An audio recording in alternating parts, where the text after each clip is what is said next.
হঠাৎ করে বিকট শব্দে শিক্ষালয়ে আশ্রয় পড়ল একটি যুদ্ধ বিমান উল্টো দিকে, কারণ তার বন্ধু তখনও আটকে আছে ক্লাসরুমের ধ্বংসস্তূপে। ফায়ার সার্ভিসের এক কর্মকর্তা বাধা দিয়ে বললেন, এতে কোনো লাভ হবে না, ওর বাঁচার সম্ভাবনা নেই, তুমি নিরাপদ স্থানে থাকো। ছেলেটি থামলো না, চোখে জল, বুক ভরা সাহস নিয়ে সে ফিরে গেল সেই মৃত্যুকূপে।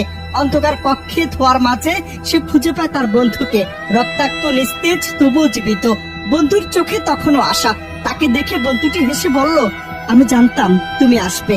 এ যেন আকাশভেদী আলিঙ্গনের এক মহিমান্বিত গল্প। মৃত্যুর দ্বার প্রান্তে দাঁড়িয়ে থাকা একজন মানুষ যে জানে তার সবচেয়ে আপনজন তাকে ভুলেনি। ছাত্রটি বন্ধুকে কোলে নিয়ে আসে বাহিরে, কিন্তু কপালের নির্মমতা, হাসপাতালে নেয়ার কিছুক্ষণের মধ্যেই মারা যায় সেই আহত বন্ধু।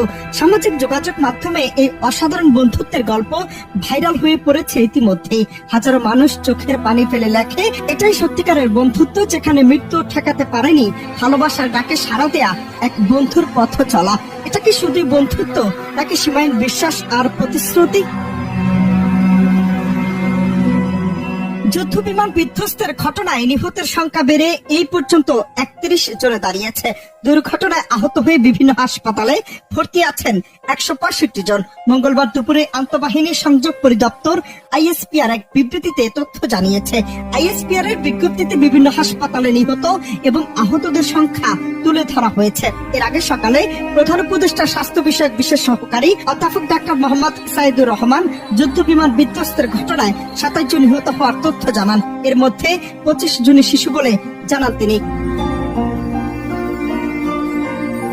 এদিকে শিক্ষার্থীদের 6 দফা দাবি সরকার মেনে নিয়েছে বলে জানিয়েছেন আইন উপদেষ্টা আসিফ নজরুল। মঙ্গলবার দুপুর 1:45 নাগাদ কলেজের 5 নম্বর ভবনের সামনে এ তথ্য জানান উপদেষ্টা।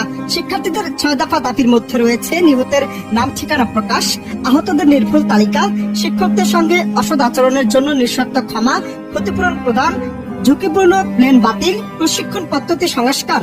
এর আগে সকাল 10টা থেকে মাইলস্টোন স্কুল অ্যান্ড কলেজের সামনে গোল চত্বরে জমায়েত হতে শুরু করেন শত শত শিক্ষার্থী। তারা বিমান বিধ্বস্ত হয়ে প্রাণহানির ঘটনায় 6 দফা দাবি জানিয়ে বিক্ষোভ